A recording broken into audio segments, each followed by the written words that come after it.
In this video, it's time to shake things up with something I would say is the anytime cocktail. And that cocktail is the Mojito, or as I'd refer to as the mint cocktail. I personally enjoy these after dinner because the mint is very settling, and I'm not necessarily looking for something heavy after dinner, and the Mojito checks all those boxes. It's a very light drink with a mint finish. One way to think about a Mojito is that it's basically a daiquiri that you add mint and club soda to. Either way, I'll teach you how to make this classic cocktail so you can be the master of your next party. All right, to start, of course, you'll need some light rum. I have this bottle right here.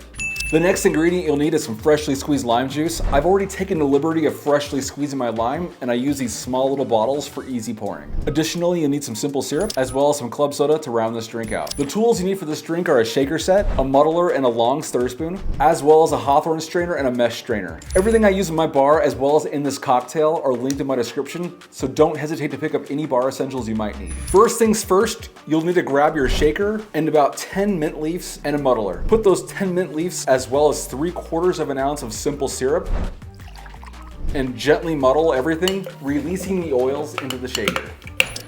Next, you'll want to add 1 ounce of freshly squeezed lime juice. And lastly, time to add 2 ounces of light rum into the shaker. Now add your ice and shake for about 10 to 15 seconds or until the shaker is nice and chilled. Now it's time to get a highball glass filled with ice. Using a hawthorn strainer and a mesh strainer, you'll want to double strain everything into a highball glass filled with ice.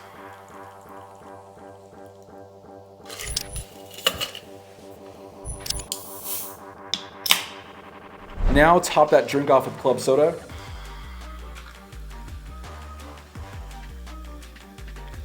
And stir to mix everything together. And lastly, take a few mint leaves. And there you have it, the masterfully minty Mojito. Cheers. So right away, I'm getting that lime and that mint, which is to be expected. The one thing I really enjoy about this drink is that club soda really balances out the liquor, making this a really subtle anytime drink. So like I said at the beginning, this drink is a great after dinner drink because it's not too heavy and that mint is really settling. Either way, it's enjoyable and I know you'll love it. And in the comments, I'd love to read your thoughts on this drink. Have you tried it? Will you try it? What are your thoughts? Additionally, please consider hitting that subscribe button as the support really helps the channel out, and don't forget to like and share. And with that said, till next time, cheers.